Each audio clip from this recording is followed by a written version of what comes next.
Shalom semuanya. Hai, saudara belum katakan kiri kanan. Shalom. Sudah terang, sudah bisa melihat matanya yang tertawa ya. Nanti ada waktunya kita akan melihat mulut yang tertawa. Amin, haleluya. Saudara sekalian, kita meneruskan seri khotbah kita The Real Jesus, Yesus yang sesungguhnya. Amin. Berapa banyak saudara diberkati minggu lalu? Saudara, saya yang kasih firman Tuhan hari-hari sesudah minggu kemarin, saya masih mendengarkan khotbahnya buat saya sendiri. Otak saya biasanya masih bekerja membahas firman Tuhan minggu lalu. Ya, untuk kita mengenal Yesus sesungguhnya. Amin. Minggu lalu kita berbicara tentang prioritas, menempatkan prioritas kita dengan benar. Pertama kita belajar bagaimana tempat itu adalah tempat di mana Roh Kudus bekerja. Amin. Ya kan? Kalau saudara ke tempat dunia bekerja, saudara tidak akan menerima di mana Tuhan akan memberikan sesuatu. Karena Roh Kudus bekerja siang malam buat saudara. Kalau saudara berada di luar zona, di luar signal, jangan salahkan Roh Kudus. Jangan salahkan teman, jangan salahkan gereja. Kalau saudara tidak menerima apa yang sudah menjadi hak saudara sebagai ahli waris kerajaan surga. Karena saudara berada di luar ranah kerja Roh Kudus. Setuju saudara? Amin. Yang kedua, kita harus memprioritaskan, kita menempatkan prioritas kita di tempat di mana firman Tuhan diberikan, di mana ada umat Tuhan berkumpul. Amin. Kita belajar dari Zakaria. Zakaria berdoa tidak punya anak, dia bawa mana masalahnya? Ke Tuhan. Dia tidak memperkatakan masalahnya kepada dimanapun. Dia tidak membawa masalah hidupnya dimanapun, tetapi di bait suci. Ketika dia dihukum 9 bulan tidak bicara sekalipun, dia tetap ada di bait suci. Ketika dalam pertobatan, dalam disiplin Tuhan, dia tetap ada di bait suci melayani. Amin. Kita lihat Simeon. Rindu sekali ingin bertemu dengan Tuhan. Tiap hari dia ada di bait suci. Dan apa yang terjadi? Dia tidak hanya melihat, tetapi dia memeluk Tuhan. Bait suci, tempat di hadirat Tuhan. Hana kita belajar. Di masa tuanya, 7 tahun nikah, habis itu janda seumur hidup. Tidak diceritakan punya anak apa enggak. Pahit enggak saudara? Sedih enggak saudara? Sendirian enggak saudara? Tetapi dia tahu tempat prioritasnya adalah di tempat di mana Tuhan bekerja. Dan akhirnya dia bisa melihat Tuhan. Ketika orang menempatkan prioritas hidupnya di dalam Tuhan, dia punya sense, dia punya roh yang mengerti. Saudara, Yesus itu masih bayi dibawa oleh Maria Yusuf ke bait suci. Siapa tahu ini Yesus. Setiap anak bayi laki-laki, anak sulung dikatakan harus dibawa ke bait suci. Sekian banyak anak dibawa ke bait suci. Mana tahu yang mana sih Mesias? Walaupun mereka tunggu, mereka percaya penubuatan perjanjian lama. Tetapi orang yang menanti-nantikan Tuhan, mereka tahu ini adalah Tuhan. Betul, saudara?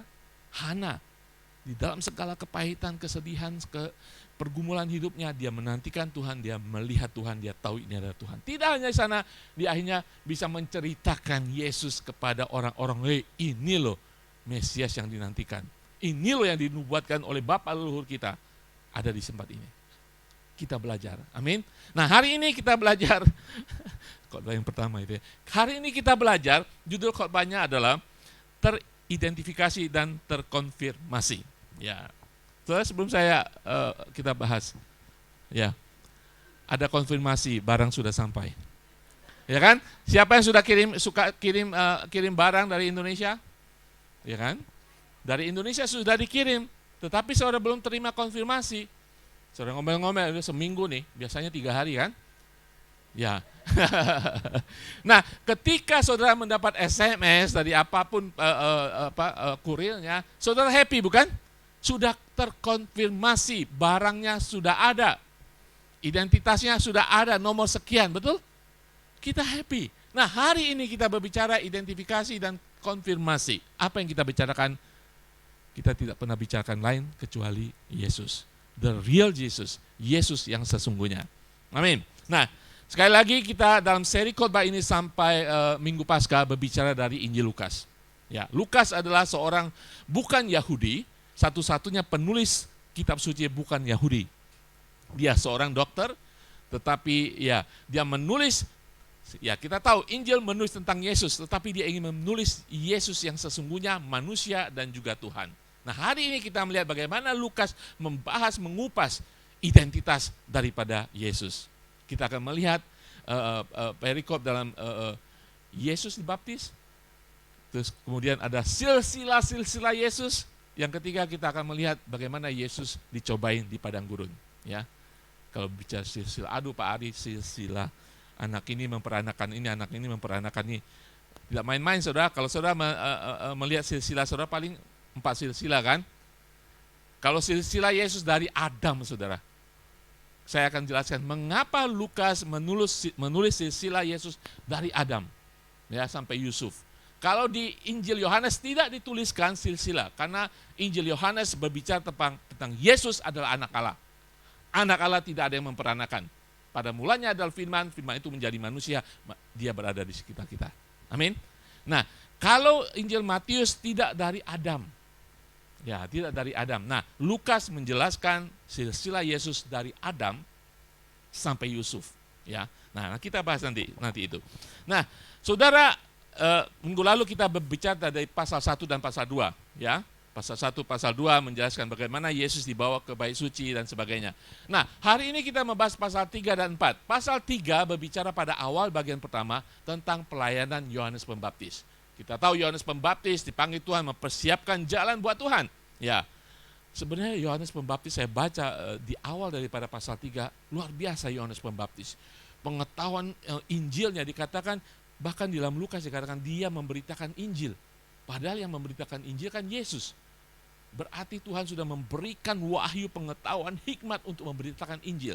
Makanya saudara, di awal kehidupan Yohanes Pembaptis, sebelum Yesus dinobatkan untuk melayani, orang menganggap Yohanes Pembaptis itu Mesias. Saya ingat bacaan, tapi Yohanes mengatakan, aku ini bukan Mesias, bukan Mesias. Mesias yang datang pun aku tidak layak membuka tali kasutnya. Yohanes tahu posisi dia. Nah, sekarang kita lihat, ada 3 hal yang kita bahas hari ini tentang identitas kita, ya kan? Siapa yang pernah lupa identitasnya? Nggak ya, nggak ada yang pernah ya. Tetapi saudara pernah lupa dan hilang ID saudara? Nah, bingung kan saudara? Nggak ada ID, ya kan? Saudara ketemu polisi, oh saya ini percuma, nggak ada ID-nya, ya kan? Identitas itu sangat penting sekali. Nah, kalau kita lihat kurun waktu di situ, Yesus pada umur 30 tahun akan mulai pelayanan publiknya. Ya kan? Belum melakukan mukjizat, cuman ada konfirmasi dari Simeon di bait suci ketika Yesus masih kecil, masih baby. Hana juga mengkonfirmasi. Nah, di sini ketika umur 30 tahun Yesus akan memulai pelayanan publiknya. Ya kan? Bahwa dia adalah Mesias, perlu ada konfirmasi. Dia harus tahu identitasnya. Ya, dan masyarakat harus tahu identitas manusia ini adalah Yesus, yang namanya Yesus bin Yusuf dari Nazaret adalah Mesias. Nah, kita hari ini melihat, pertama kita lihat identitas Yesus sebagai anak Allah. Nah, kita lihat bacaan kita hari ini, Lukas 3 ayat 21 sampai 22 mengatakan, ketika seluruh orang banyak itu, jadi orang banyak ya pada proses pembaptisan oleh Yohanes Pembaptis di Sungai Yordan. Banyak orang itu telah dibaptis, dan ketika Yesus juga dibaptis dan apa? Dan sedang berdoa. Kata ini sangat penting, nanti akan saya jelaskan. Terbukalah langit dan turunlah Roh Kudus dalam rupa burung merpati ke atasnya. Saya tahu, saudara baca seringkali. Dan terdengarlah suara dari langit, engkaulah anakku yang kukasih, kepadamulah aku berkenan. Nah, kejadian baptisan air turunnya Roh Kudus dalam bentuk merpati dicatat di keempat Injil. Ada Injil lain mengatakan, inilah anak yang kukasih, kepadanya aku berkenan. Nah, tetapi ini dikatakan seperti langsung, engkaulah anakku yang kukasihi. Betul? Nah, saudara harus tahu, ini adalah pernyataan surga, pernyataan Allah Bapa tentang identitas Yesus. Dan di sana ada banyak orang. Untuk menguatkan Yesus, disinilah mulai pelayanan. Bukan masalah baptisan juga. Juga identitas Yesus sebagai Mesias, karena Bapa mengkonfirmasi identitas Yesus. Amin. Oke. Kenapa ini sangat penting? Identitas dan konfirmasi dari surga. Sebelum saya menjelaskan kenapa penting, kita melihat konfirmasi ini tidak hanya pada saat itu. Sebenarnya di dalam perjanjian lama, frasa anakku yang kukasih ini sudah ada di dalam kitab Mazmur, kitab Yesaya. Ya. Saudara pernah dalam kehidupan saudara hilang, ya, ada orang yang tidak menganggap saudara, terus bapak saudara mengatakan, ini anakku loh, ya kan? Dan dibangga-banggakan gitu kan? Walaupun sedikit bodoh di kelas, ini anakku pintar loh. Dibangga-banggakan, identitas seorang anak sangat penting. Betul? Ya kan? Jadi, memulai pelayanan publik, Allah harus membuka langit menyatakan kepada publik pada saat itu, tidak hanya kepada Yesus, kepada Yohanes Pembaptis, kepada orang-orang sekitar itu, bahwa ini adalah anak Allah. Ini adalah Mesias yang dinanti-nantikan. Nah, saudara, di dalam kitab Mazmur sering dikatakan, engkaulah anakku yang kukasihi. Itu menubuatkan bahwa Allah sudah mempersiapkan Raja, Mesias, bagi bangsa Israel dan bagi seluruh manusia. Dan di kitab Yesaya 42 ayat 1 mengatakan, lihat, itu hambaku yang kupegang, orang pilihanku yang kepadanya aku berkenan. Aku telah menaruh rohku di atasnya supaya ia menyatakan hukum kepada bangsa-bangsa. Terjemahan lain mengatakan, ia akan menyatakan keadilan kepada bangsa-bangsa. Terjemahan lain lagi mengatakan, maka dia pun akan menyatakan kebenaran kepada orang-orang kafir. Ini sudah dinubuatkan. Anak yang berkenan kepada Allah Bapa. Ya, jadi ini Mesias sudah ada. Sudah dinubuatkan. Bukan rencana dadakan, bukan rencana, oh kacau ini manusia ya. Tuhan tidak pernah dadakan dalam perencanaannya. Ya. Orang ICA sudah malas ke gereja ya. Nggak ada di sini, yang malas berarti nggak ada di sini kan. Jangan merasa tersinggung. Tuhan kaget, mari kita datangkan malaikat Tuhan. Tidak, saudara, Tuhan sudah punya rencana dan ini adalah rencana-rencana Tuhan sudah dinyatakan dalam perjanjian lama tentang adanya Mesias. Nah, kemudian lahir namanya Yesus. Mengerti saudara ya? Nah, saudara, dengan kata lain, bahwa ketika suara dari surga datang, itu peneguhan Yesus sebagai Mesias. Bahwa Yesus sebenarnya adalah juru selamat, Mesias yang dinantikan orang Israel. Walaupun mereka masih menantikan sampai saat ini. Orang Israel masih menantikan Mesias, saudara. Karena tidak menerima Yesus sebagai Mesias. Nanti Yesus datang kedua kali, mereka baru tahu, oh dulu nenek moyangku salah. Saudara tahu bagaimana mereka tahu bahwa yang dulu datang adalah Mesias sebenarnya? Dan saya percaya Tuhan Yesus akan datang. Ini loh tanda yang dibuat manusia. Yang satu-satunya kejahatan manusia, tanda yang mereka lakukan kepada Yesus yang ada di surga, terbawa ke surga adalah bolong. Ketika datang kedua kali, mereka menunjukkan kepada bangsa Israel, mereka baru percaya. Yesus yang pertama kali dulu datang sebenarnya adalah Mesias. Amin. Oke, nah ketika Bapa berbicara, itu meneguhkan Yesus sebagai Mesias, sebagai juru selamat yang mereka nanti-nantikan, dinubuatkan oleh para nabi, tetapi mereka tidak menerima Yesus. Oke, mereka tidak menerima Yesus. Pembaptisan itu sendiri merupakan tanda bahwa Yesus adalah Mesias, karena ada Roh Kudus turun dalam bentuk merpati dan hinggap di atas kepala Yesus. Mereka tidak percaya, ya kan? Nah, berarti Yesus sebagai juru selamat sudah ada identifikasi, konfirmasi. Amin. Nah, yang kedua kita lihat. Kalau saudara baca berikutnya Lukas 23 sampai 38, sesudah dibaptis tiba-tiba ada Lukas 3:23 ayat 2 sampai 38. Kalau saudara baca di rumah, kita tidak baca di sini. Itu tentang silsilah Yesus dari Adam. Dari Yusuf mundur sampai ke Adam, anak Allah. Kenapa sudah ada silsilah itu? Saya percaya saudara pasti nggak suka baca ya. Namanya puluhan di sana, sampai Adam ke ujungnya. Kenapa saudara? Di sini Lukas ingin membuktikan bahwa Yesus adalah juru selamat tidak hanya bagi bangsa Israel tetapi bagi kita semuanya. Kenapa saudara? Di sana ada 3 nama yang luar biasa, nama Daud, nama Abraham dan nama Adam sendiri. Daud. Ya, nama Daud, Tuhan berjanji kepada Daud salah satu keturunannya akan memiliki kerajaan yang kekal, yaitu Yesus. Ini membuktikan kepada bangsa Israel walaupun mereka tidak terima. Oke, Daud. Kemudian Abraham, Allah juga berjanji kepada Abraham bahwa keturunannya akan menjadi berkat. Ya kan? Keturunannya akan seperti banyaknya bintang di langit, pasir di pantai. Ada satu ayat mengatakan keturunannya, satu, bukan keturunannya akan menjadi berkat bagi semua manusia. Itu adalah Yesus. Nah, kemudian balik ke Adam. Itu masih berbicara tentang bangsa Israel. Ketika Adam itu bukan bangsa Israel, bukan suku Israel. Berbicara Yesus adalah keturunan sampai Adam.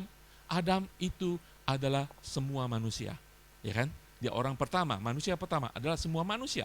Itu berbicara, saudara ingat, suatu saat Allah berjanji kepada Adam bahwa keturunannya nanti satu keturunannya akan menginjak kepala ular. Ingat?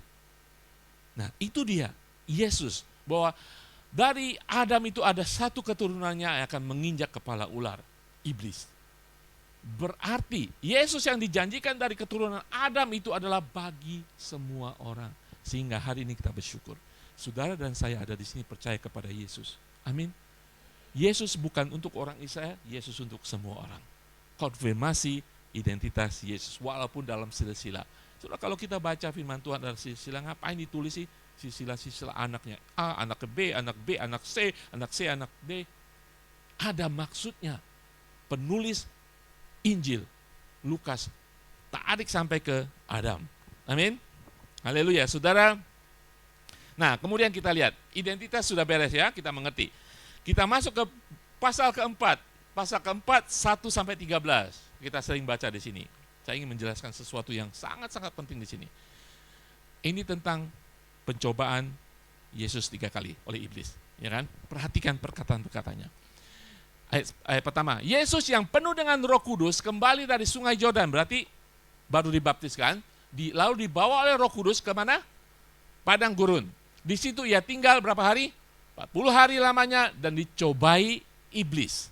Selama di situ ia tidak makan apa-apa, sesudah waktu itu ia lapar. Ya kan? Saudara nggak makan siang aja udah ribut, ya kan? Ali cepetan ibadahnya, mau makan siang. Tuhan Yesus. Saya ingin membangunkan saudara yang lapar dan terkantuk-kantuk. Ayat 3 mengatakan, lalu berkatalah iblis kepadanya apa? Baca. Suruhlah batu ini menjadi roti. Jawab Yesus kepadanya, ada tertulis manusia hidup bukan dari roti saja. Tahan di sana dulu. Saudara, Yesus barusan dibaptis. Apa yang terjadi di sana? Ketika dibaptis, Roh Kudus ada, Allah berbicara, inilah anak yang kukasih, kepadanya lah aku berkenan. Secara publik, kalau ada TV di sana, orang akan merilai bahwa Yesus adalah anak Allah. Baru saja dibaptis, ketika Yesus penuh dengan Roh Kudus dibawa ke padang gurun, ada iblis. Maksudnya apa? Bagi kita ya, hidup kita melayani penuh dengan Roh Kudus, iblis masih ada, saudara. Ini buktinya. Yesus anak Allah, Mesias yang dipenuh dengan Roh Kudus, ada iblis di sana. Nah, apa yang dilakukan iblis? Kata, jika engkau anak Allah, iblis sebenarnya tahu ini anak Allah. Cuman dia mencoba Yesus, jika engkau anak Allah. Kamu yakin nggak kamu anak Allah? Ya kan? Coba adu kekuatan. Ya kan? Rubah bunga ini jadi capcay. Ya kan? Iblis, pertama pencobaan iblis kepada Yesus sebagai Mesias yang baru saja mungkin masih terkiang. Orang masih membicarakan Allah Bapa. Suara dari surga, ini adalah anak Allah. Iblis datang mencobai identitasnya. Pertama kali diserang Allah, identitas jika engkau anak Allah. Saudara, Yesus sendiri coba identitas. Saudara kita semuanya. Hati-hati, identitas kita pertama kali akan dicobai, saudara. Bukan makanan, bukan minuman, ya kan? Tetapi identitas pertama kali jika engkau anak Allah, jika engkau orang Kristen, jika engkau setia kepada Allah, lihat masalahmu banyak. Identitas kita yang dicobai. Amin. Tapi Yesus kita tahu dia membalas dengan ada tertulis, ada firman Tuhan. Jadi kita bisa belajar. Sebagai umat Tuhan, untuk mempertahankan identitas kita, kita harus bercokol, mendasarkan segala sesuatu pada firman Tuhan. Artinya apa, saudara? Kita harus belajar, tidak hanya membaca, tidak hanya menyanyi lagu-lagu, tetapi harus belajar supaya kita punya firman Tuhan untuk melawan iblis ketika identitas saudara dicobai. Ayat berikutnya, cobaan kedua. Kemudian iblis membawa Yesus ke suatu tempat yang tinggi dan dalam sekejap mata ia memperlihatkan kepadanya semua kerajaan dunia. Kata iblis kepadanya, iblis tahu dia punya dunia. Segala kuasa itu serta kemuliaannya akan kuberikan kepadamu, dunia. Ya kan? Sebab semuanya itu telah diserahkan kepadaku dan aku memberikannya kepada siapa saja yang kukehendaki. Ayat ini saja kita harus tahu. Orang-orang yang suka meminta sesuatu dari orang pintar dan diberikan, kuasa iblis ada di sana. Tidak pernah gratis, saudara. Amin. Dan kemudian, jadi jikalau engkau menyembah aku, seluruh itu akan kuberikan kepadamu, menjadi milikmu. Nah, jawab Yesus. Tetapi Yesus berkata kepadanya, ada tertulis, firman Tuhan lagi, engkau harus menyembah Tuhan Allahmu dan hanya kepada Dia saja engkau berbakti. Firman Tuhan. Sekali lagi, firman Tuhan sangat penting. Pencobaan ketiga. Kemudian mental, ya, pencobaannya mental karena firman Tuhan. Iblis nggak kehilangan akal. Lihat akal iblis ini. Kemudian dia membawa Yesus ke Yerusalem, menempatkan dia di bubungan bait Allah, lalu berkata kepadanya, apa? Engkau anak Allah. Sekali lagi identitasnya diserang. Jatuhkan dirimu dari sini ke bawah. Nah, sekarang iblis yang mengutip firman Tuhan. Sebab ada tertulis, iblis yang mengutip sekarang.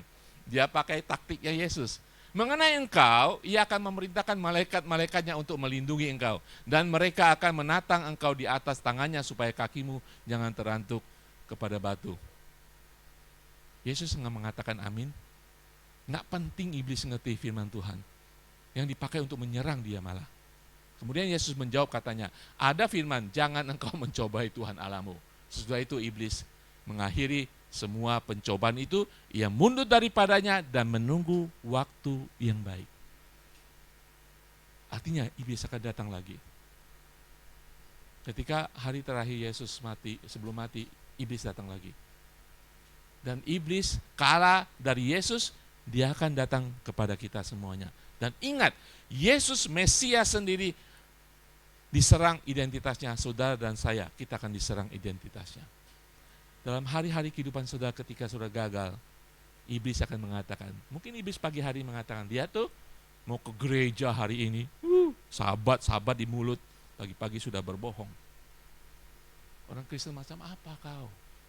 Pernah saudara timbul dalam hati saudara, itu perkataan iblis.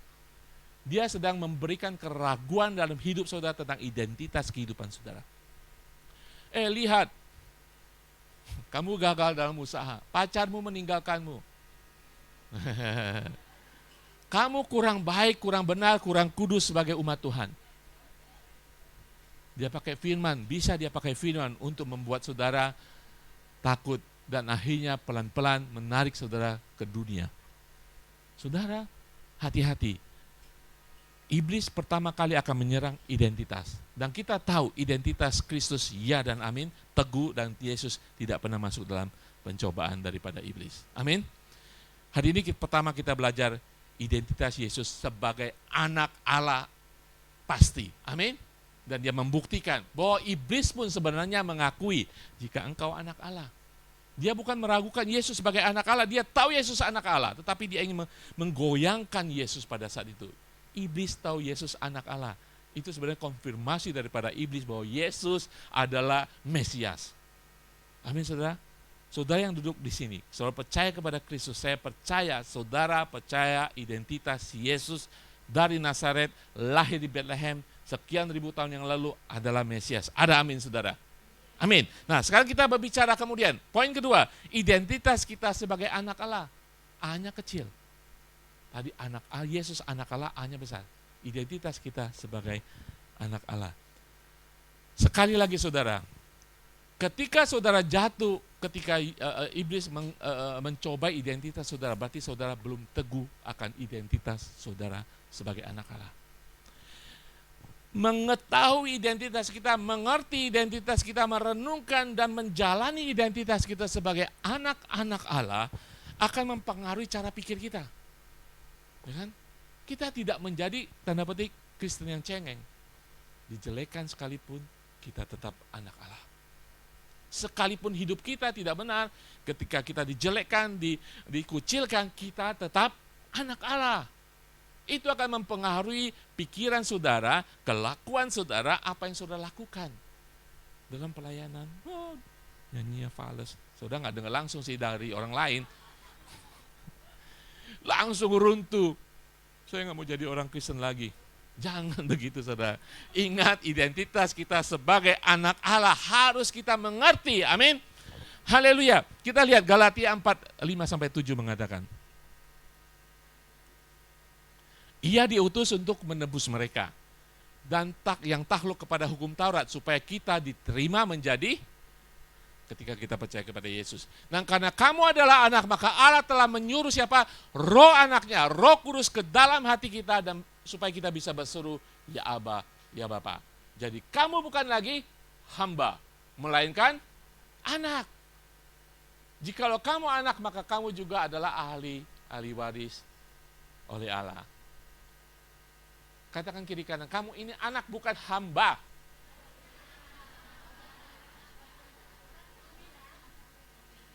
Kata hamba ini, di terjemahan juga katakan budak. Ya. Saudara, kita bukan budak iblis lagi. Amin. Kita anak, tetapi kita harus tahu posisi identitas kita. Amin. Ini adalah konfirmasi ketika kita terima Yesus sebagai Tuhan dan Juru Selamat. Kita adalah anak Allah. Amin. Di dalam Galatia 3:26 mengatakan, sebab kamu semua adalah anak-anak Allah karena iman di dalam Yesus Kristus. Karena iman saudara dalam Yesus Kristus, Allah menjadikan saudara anaknya. Firman Tuhan yang menyatakan saudara anak Allah itu sertifikat legal saudara. Berdasarkan pengakuan saudara, pengampunan Tuhan, dan meterai Roh Kudus dalam kehidupan kita. Anak Allah. Apapun masalah kehidupan kita, pergumulan kita, omongan orang, nah ini yang membuat kita goyah, kan? Membuat kita meninggalkan Tuhan, meragukan apakah saya sudah diselamatkan atau belum, apakah saya anak kerajaan Allah. Kalau saudara oleh iman kepada Yesus Kristus, jangan peduli omongan orang yang merendahkan kehidupan saudara. Iya, kehidupan kita masih melakukan banyak kesalahan. Betul? Banyak kegagalan dalam kehidupan kita. Tetapi oleh iman kita pada Kristus, kita tidak pernah batal menjadi anak Allah. Itu identitas kita. Kita belajar daripada Tuhan Yesus. Kita harus mendalami firman Tuhan untuk tetap teguh posisi kita sebagai anak Allah. Saudara, mungkin banyak kita mungkin seperti Gideon, ya kan? Saudara tahu Gideon? Ketika Tuhan memilih, ya kan? Tuhan memanggil untuk memimpin. Jangan saya yang paling kecil dari keluarga saya, dari suku yang paling kecil. Saudara, apa yang harus Tuhan lakukan? Dalam firman Tuhan, di dalam kitab Hakim-Hakim, Tuhan harus mengatakan, Gideon, engkau adalah pahlawan yang gagah perkasa. Walaupun dia belum pergi perang. Tapi dia sudah dipilih oleh Tuhan menjadi panglima perang. Karena sifat yang mengecilkan diri, saya nggak layak, saya nggak mampu, saya sudah melakukan kesalahan, saya dari keluarga yang tidak berguna, saya keluarga kecil, mengecilkan diri. Hari ini kita belajar, saudara adalah anak Allah. Itu harus merupakan suatu kebanggaan menjadi anak Allah dan ahli waris kerajaan surga. Omongan orang boleh datang, firman Tuhan kita tengking. Tapi jangan musuhi orangnya, hanya dipakai oleh iblis. Amin. Anak-anak kerajaan surga. Saudara, untuk dapat memahami identitas kita sebagai pengikut Kristus, kita perlu memahami bagaimana Allah melihat kita. Bukan dunia melihat kita, bukan kita melihat kita, tetapi Allah melihat kita. Ada statement yang saya berikan, coba tampilkan. Apa yang telah Allah lakukan bagi kita yang akan memberikan keteguhan identitas kita sebagai anak Allah. Bukan apa yang kita lakukan, bukan kesuksesan kita, bukan perkataan orang, bukan penentuan orang lain. Tetapi apa yang sudah Tuhan lakukan terhadap kita, itu menjamin keteguhan identitas kita. Kita dikasih, kita dipilih, kita diampuni, kita ditebus, dan kita diadopsi menjadi anak-anak. Dari dulunya adalah budak. Itu sudah lebih dari cukup. Amin. Tidak hanya apa yang dilakukan Tuhan. Dalam Efesus 2 ayat 19 mengatakan, demikian kamu bukan lagi orang asing dan pendatang di hadapan Tuhan, melainkan kawan sewarga dari orang-orang kudus dan anggota kerajaan Allah. Kita semua adalah anggota kerajaan Allah. Tidak lebih dan tidak kurang. Sama semuanya kedudukannya. Yang mau melayani, yang hanya duduk manis. Ada waktunya. Amin. Tetapi kita semua karena darah Kristus. Amin. Saudara, tidak hanya apa yang dilakukan Tuhan, tetapi apa yang dikatakan Tuhan tentang saudara. Mari kita lihat slide berikutnya. Apa yang Tuhan katakan tentang kita sebagai anak Allah tertulis dalam Alkitab, saudara. Nanti saudara baca di rumah. Saya adalah sekarang ciptaan baru. Amin. Yang lama sudah berlalu. Saya duduk di sebelah kanannya di tempat tinggi. Di surgawi. Itu Efesus, kita pernah membahas itu. Saya masih di sini, Pak, tetapi posisi rohani saudara ada di sebelah kanan di tempat surgawi bersama Yesus. Ada firman Tuhan di kitab Roma mengatakan, di mana Yesus berada, disitulah kita berada. Amin. Betul. Posisi saudara jangan saudara remehkan. Di mana Yesus berada, di situ saudara berada. Karena Yesus tinggal dalam saudara, saudara dalam Yesus. Amin. Yang ketiga, saya dipanggil untuk memerintah dalam hidup. Ada kuasa otoritas yang diberikan. Saya dapat melakukan segala hal melalui Kristus yang menguatkan saya, memberikan kekuatan bagi saya. Itu firman Tuhan yang menegaskan bahwa saudara adalah anak Allah. Amin, saudara. Ya, kalau ada masalah-masalah lagi, ya boleh kita berdoa bersama-sama. Boleh kita saling mendoakan. Tetapi saudara harus tahu, Tuhan Yesus sudah memenangkan segala sesuatu. Sehingga saudara disebut sebagai lebih daripada pemenang. Pak Ari, saya kadang-kadang merasa kalah. Saudara, perasaan saja. Firman Tuhan harus mengangkat tinggi saudara. Di dalam segala sesuatu aku bisa punya kekuatan, kuasa, otoritas diberikan surga yang akan menguatkan saya. Amin. Itu apa yang ditulis oleh firman Tuhan. Jadi saudara, Yesus tidak menerima narasi daripada iblis. Saudara jangan pernah menerima narasi daripada iblis tentang siapa saudara. Ada orang berkata kepada saudara, anggap saja itu omongan iblis, jangan terima. Tapi jangan bilang kamu iblis loh. Iblis memakai manusia, bahkan bisa memakai teman baik, betul? Untuk menggoncangkan iman kita, identitas kita sebagai umat Tuhan. Amin. Meskipun iblis mencobai identitas kita, Tuhan sudah katakan bahwa kita berharga di mata Tuhan. Amin, saudara, kita berharga di mata Tuhan. Jadi jangan biarkan dunia mendikte identitas saudara. Amin. Gagal, kita pernah gagal. Masalah, kita banyak masalah. Melakukan dosa, mungkin kita melakukan dosa. Tetapi tidak membuat kita expired untuk menjadi anak Allah.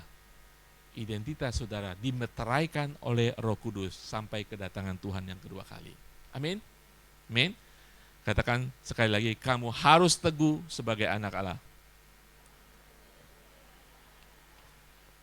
Oke, hal yang ketiga, tidak hanya kita tahu Yesus sebagai anak Allah dan identitas kita sebagai anak Allah, hal yang ketiga, hidup kita harus hidup sebagai anak Allah. Poin ketiga, hidup di dalam identitas baru. Jangan lupa saudara, ya kita punya identitas, tapi kita harus hidup, menghidupi kehidupan iman kita dengan identitas baru. Nah, di dalam Lukas kita baca lagi tadi, Lukas 3, 21, 22. Ini berbicara tentang kehidupan yang dipenuhi oleh Roh. Nah, kita bahas di sini. Bacaan yang tadi, saudara perhatikan yang saya merahkan. Ketika seluruh orang banyak itu telah dibaptis dan ketika Yesus dibaptis, apa yang dilakukan Tuhan Yesus ketika dibaptis? Dan sedang berdoa. Dia berdoa dan dibaptis. terbukalah langit, dan turunlah Roh Kudus dalam rupa burung merpati ke atasnya, dan terdengarlah suara dari langit, engkaulah anakku yang kukasihi, kepadamulah aku berkenan. Saudara, kita belajar di sini. Ada urutan, ketika langit terbuka, Roh Kudus turun, Bapa bersabda, tetapi sebelumnya Yesus berdoa. Saudara, kehidupan dipenuhi roh dimulai dari kehidupan berdoa. Kehidupan berdoa adalah kehidupan yang memiliki hubungan dengan seseorang. Betul? Kalau saudara berbicara WhatsApp setiap hari, berarti saudara punya hubungan kan? Kalau saudara WhatsApp sekali-sekali, belum tentu saudara punya hubungan kan? Atau saudara mungkin lagi marah. Ketika saudara WhatsApp setiap hari, berarti saudara punya hubungan. Hal sama dengan doa. Kehidupan sebagai umat baru, umat dengan identitas yang baru, harus ditandai dengan hidup dalam kehidupan yang berdoa. Artinya, ada hubungan setiap saat dengan Tuhan. Ketika kita punya hubungan dengan Tuhan, berdoa, Roh Kudus bekerja. Roh Kudus bekerja menyelesaikan segala masalah kehidupan kita. Kita berdoa, Roh Kudus bekerja terus menerus, itu seperti continuity, keterusan dalam kehidupan kita. Itu adalah kehidupan yang dipenuhi oleh Roh. Saudara ingat minggu lalu kita berbicara tentang bagaimana Simeon, bagaimana Hana, dia berdoa. Dikatakan Hana di masa tuanya, dia beribadah dengan berdoa dan berpuasa. Dan dia melihat Roh Kudus bekerja dalam kehidupannya. Bahkan di Simeon, dalam kehidupan Simeon, Roh Kudus bawa membahkan, saya nggak tahu, saya hanya mengatakan seperti Roh Kudus pada hari itu ketika Maria Yusuf membawa Yesus ke bait suci, Roh Kudus membawa Simeon. Mungkin Simeon dibangunkan, ayo sarapan, ayo bangun. Pas sampai Simeon dipimpin Roh Kudus di bait suci, pada waktu yang sama, pada waktu yang tepat, pada waktu kesempatan yang tepat, dia melihat Yesus. Kehidupan orang yang memiliki identitas sebagai anak Allah harus kehidupan yang dipenuhi oleh Roh, ditandai dengan berdoa. Saudara, gereja mula-mula, kita sering baca gereja mula-mula kan, mereka berdoa, ya kan, mereka bersekutu. Ada makan nggak saudara? Makan, ya masa sekutu terus, masa puasa terus, ada makan. Mereka makan, berdoa, ya puasa, menerima pengajaran. Dikatakan apa? Mereka diberkati Tuhan. Mereka bertambah-tambah jemaatnya. Yang saya ingin katakan, ketika hari Pentakosta pertama kali terjadi, apa yang mereka sedang lakukan? Di ruang atas, mereka berdoa. Kehidupan umat percaya, umat yang punya identitas sebagai anak Allah harus dipenuhi dengan kuasa Roh Kudus, dengan kehidupan bergaya berdoa. Gaya hidup kita adalah gaya hidup berdoa. Amin. Doa adalah syarat untuk aktivitas Roh Kudus. Setuju saudara? Doa adalah syarat untuk aktivitas Roh Kudus. Ketika kita berdoa, saudara tahu kita sering menidurkan Roh Kudus dalam kehidupan kita. Sehingga kehidupan rohani kita juga tertidur, karena kita tidak pernah mengaktifkan Roh Kudus dalam kehidupan kita. Saudara harus percaya, sebagai umat yang percaya kepada Tuhan Yesus, Roh Kudus sudah tinggal dalam kita. Berbeda dengan kepenuhan Roh Kudus. Setiap orang percaya kepada Yesus sebagai Tuhan dan Juru Selamat, mau jelek, mau berdosa, mau melakukan kesalahan, Roh Kudus tinggal di sana. Masalahnya bukan dosa dan sebagainya. Masalah kita kadang-kadang meninabobokan Roh Kudus. Sebagai umat Tuhan, kita harus mengaktifkan Roh Kudus dalam kehidupan kita dengan berdoa. Lukas 11 ayat 13 mengatakan, jadi jika kamu yang jahat tahu memberi pemberian yang baik kepada anak-anakmu, jadi yang jahatnya, apalagi Bapamu yang di surga, ia akan memberikan Roh Kudus kepada mereka yang meminta kepadanya. Amin. Ini aplikasi dalam kehidupan kita. Ya, kehidupan kita kecil, masalah besar, susah, duka. Kadang-kadang kita lupa berdoa kan? Kita lupa berdoa, kita menyalahkan pendeta. Kita lupa berdoa, kita menyalahkan pemimpin. Kita sendiri lupa mengaktifkan kuasa Roh Kudus dalam kehidupan kita. Doa kita merasa hambar, doa kita tidak dijawab. Saudara, doa ala kadarnya, saudara, doa kepepet. Berdoa memang salah satu berdoa adalah meminta kepada Tuhan. Ketika kita meminta, kita mengakui kebesaran Tuhan. Tapi sering kita berdoa hanya meminta. Itu namanya doa adalah komunikasi, saudara. Doa menyembah Tuhan, membesarkan Tuhan, bersyukur kepada Tuhan. Amin. Nah, saudara, di dalam Roma 8 ayat 14-16 mengatakan, semua orang yang dipimpin oleh Roh Allah dan adalah anak, sebab kamu tidak menerima roh perbudakan dan membuat kamu menjadi takut lagi, tetapi kamu telah menerima roh yang menjadikan kamu anak Allah. Oleh roh itu kita berseru, ya Aba, ya Bapa. Roh itu bersaksi bersama-sama roh kita bahwa kita adalah anak-anak Allah. Saudara, justru semakin kita jatuh dalam dosa, justru pada saat itu kita harus lebih giat datang kepada Tuhan. Amin. Jangan pulang mandi kembang, semedi dulu, merasa layak baru datang kepada Tuhan. Langsung datang kepada Tuhan. Ibrani mengatakan kita punya Roh Kudus, membuat kita harus berani datang untuk menerima pertobatan karunia Tuhan. Amin, saudara? Amin. Kenapa saya katakan itu?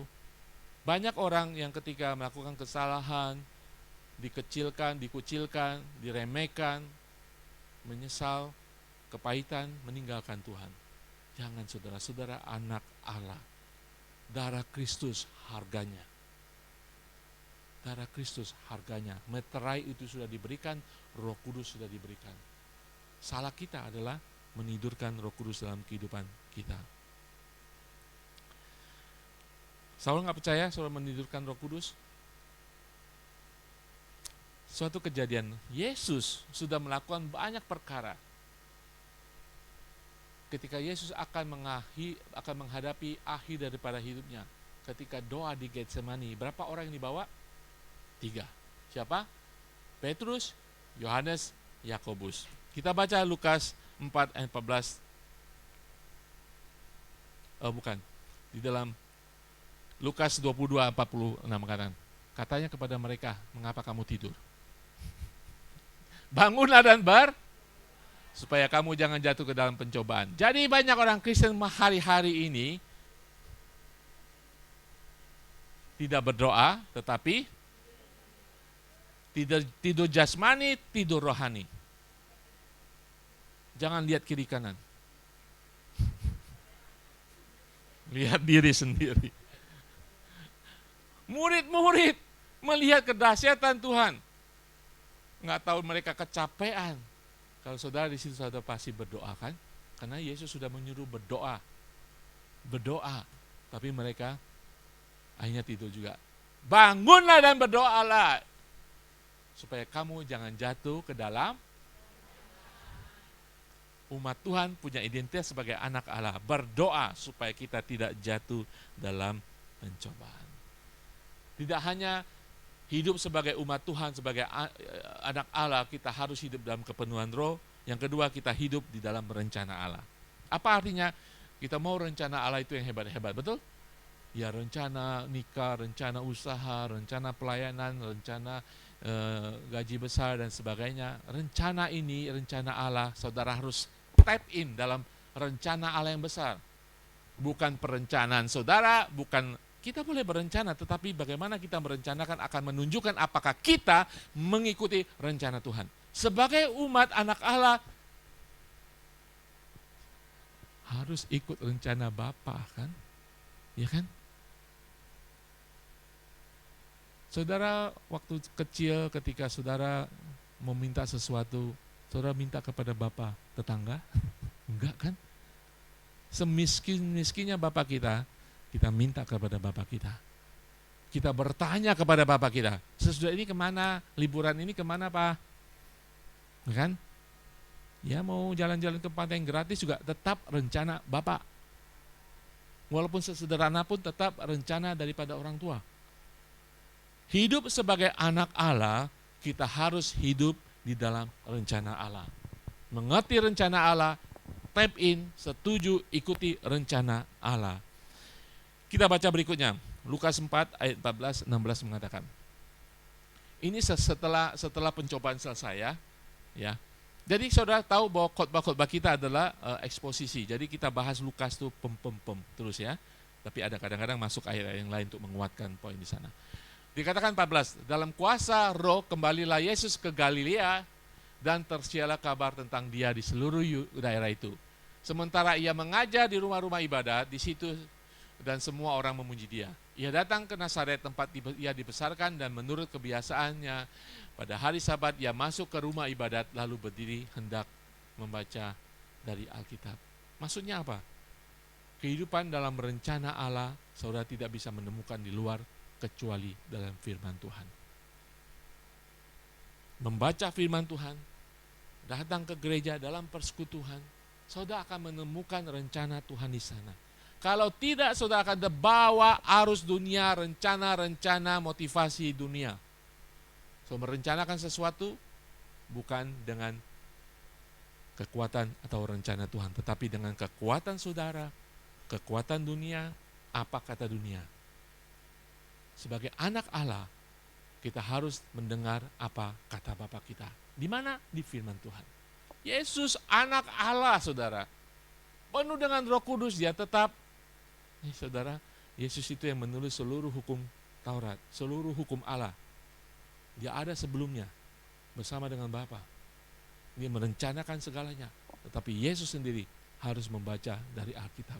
Yesus sendiri dikatakan menurut kebiasaannya pada hari Sabat dia datang ke gereja. Kalau kita berbicara gereja tidak berbicara tentang gedung. Ya memang gedung itu ya kita gereja Tuhan, umat Tuhan, kita gereja Tuhan, persekutuan orang kudus adalah gereja Tuhan. Amin. Kalau saudara ke dunia, saudara pasti akan memakai rencana dunia. Mengikuti rencana dunia. Sebagai umat Tuhan, hidup dalam kehidupan identitas baru adalah hidup di dalam pimpinan Roh dan selalu dalam rencana Tuhan. Menurut firman Tuhan. Amin, saudara. Haleluya, saya teriak-teriak dari tadi. Biar saat ini Roh Kudus berteriak pada saudara. Amin. Hari ini kita belajar teridentifikasi, terkonfirmasi. Yesus sebagai anak Allah jelas. Menurut firman Tuhan, bahkan Bapa berbicara langsung. Saudara dan saya, apa yang Allah lakukan bagi saudara, menyatakan bahwa saudara adalah anak Allah. Saudara sudah diangkat menjadi anak Allah. Dulunya kita anak dunia, kita budak dunia. Saudara sudah diangkat. Itu yang dilakukan oleh Tuhan ketika kita percaya kepada Yesus. Dan kalau saudara belum percaya, baca firman Tuhan. Banyak sekali ketetapan bahwa saudara adalah anak Allah. Dan jangan sekali-sekali membiarkan dunia iblis membawa saudara seakan-akan saudara bukan anak Allah. Amin. Waktu kecil saudara mungkin ketika diomelin bapak, saya nggak mau jadi anak bapak lagi. Saya mau keluar, akhirnya pulang juga kan. Karena saya tahu bahwa di situ adalah bapakmu. Amin. Kalau hati saudara saat ini sudah jauh dari Tuhan, kalau ada teman-teman kita sudah jauh dari Tuhan, bawa mereka kembali ke rumah Bapa mereka, Bapa Surgawi, yang sudah memilih mereka, menyelamatkan mereka, mengampuni mereka. Amin. Karena anak Allah tidak pernah dibatalkan kembali. Karena Yesus tidak pernah dibatalkan karya salibnya. Darah itu sudah tercurah, darah itu sudah dimeteraikan. Saudara dan saya anak Allah. Sampai selama-lamanya, sampai hari Tuhan, penebusan yang kedua, ketika Tuhan Yesus datang kedua kali.